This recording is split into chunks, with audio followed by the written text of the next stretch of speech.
अगर इलेक्शन पर एतराज है तो मुतालिका फोरम पर जाएं। पीटीआई ने डिजिटल दहशतगर्दी की। जाली फॉर्म 45 बनाकर सोशल मीडिया पर शेयर किए गए।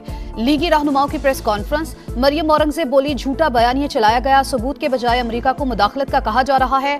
खैबर पख्तूनख्वा में कूड़ेदानों से शेर पर मोहर लगे, बैलेट पेपर्स मिले, सबूत मौजूद हैं, व्हाइट पेपर जारी करेंगे।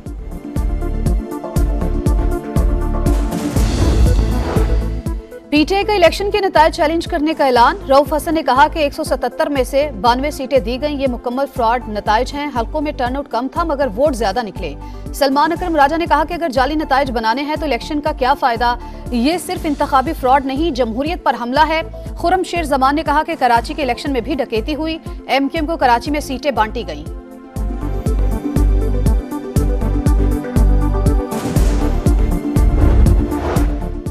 जनरल बाजवा और जनरल फैज तमाम जमातों से राबते में थे। पीटीआई हुकूमत के खिलाफ तहरीक अदम एतमाद के पीछे भी जनरल बाजवा और जनरल फैज थे। तहरीक पीपल्स पार्टी चला रही थी, मैं खिलाफ था। प्रोग्राम नदीम मलिक लाइव में मौलाना फजलुर रहमान के बड़े इंकशाफात। मौलाना ने आम इंतखाबात को धांधली ज़दा करार दे दिया। कहा, नई हुकूमत हाइब्रिड प्लस होगी, असल फैसले कहीं और होंगे। इलेक्शन का बज़ाहिर फायदा नून लीग को हुआ।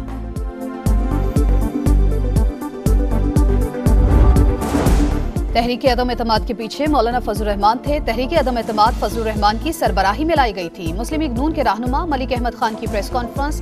कहा, जनरल बाजवा कहते थे अदम एतमाद ना लाई जाए। मेरे सामने मौलाना ने अदम एतमाद वापस लेने की बात पर मज़ाहमत की थी। कल बानी पीटीआई भी मौलाना फजलुर रहमान के नुमाइंदे बने हुए थे। मौलाना फजलुर रहमान ने जो दावे किए वो साबित करें।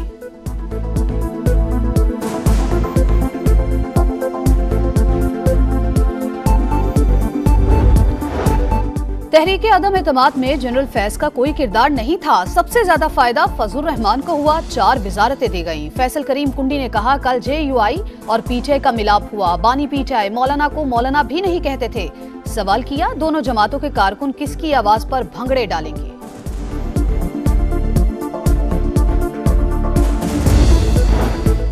जनरल बाजवा और जनरल फैज ने फजलुर रहमान के दावे मुस्तरद कर दिए। फैमिली जराये के मुताबिक जनरल फैज अदम एतमाद से कई माह पहले ओहदा छोड़ चुके थे। जनरल बाजवा भी हल्फन मौलाना के बयान की तरदीद के लिए तैयार हैं। मौलाना भी हल्फन बयान दे कि उन्होंने सच कहा। तहरीक इंसाफ और जमात इस्लामी में फिर राबता। मुज़ाकराती कमेटियों की मुलाकात आज शाम इस्लामाबाद में होगी। इश्तराक केपी के साथ विफाकी सतह पर किया जाएगा।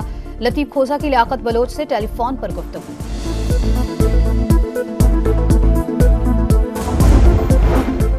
सलमान अकरम राजा ने आरओ के दफ्तर पर धावा बोला। मर्जी के नतीजे के लिए आरओ पर दबाव डालते रहे। आईपीपी के रहनुमा ओन चौधरी की प्रेस कॉन्फ्रेंस।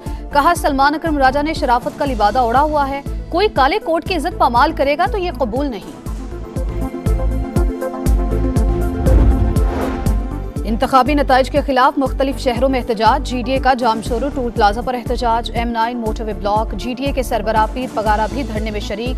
जेयूआई के सखर और ओबाड़ो में एहतजाजी मुजाहरे। कराची के मुख्तलिफ इलाकों में जमात इस्लामी सड़कों पर। कोयटा, चमन, नसीराबाद, बनू में भी धरने जारी।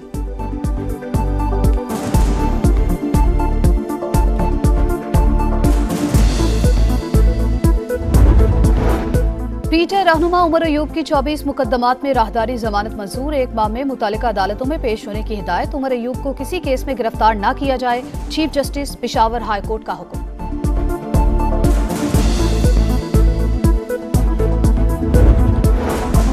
घरेलू मुलाजिमा रिजवाना तशद्दुद केस में मुलजिमा सौम्या आसिम पर फर्द जुर्म आए। जुडिशल अफसर की अहलिया का सेहत जुर्म से इनकार। District and session court Islamabad ने 20 मार्च को गवाहों को तलब कर लिया।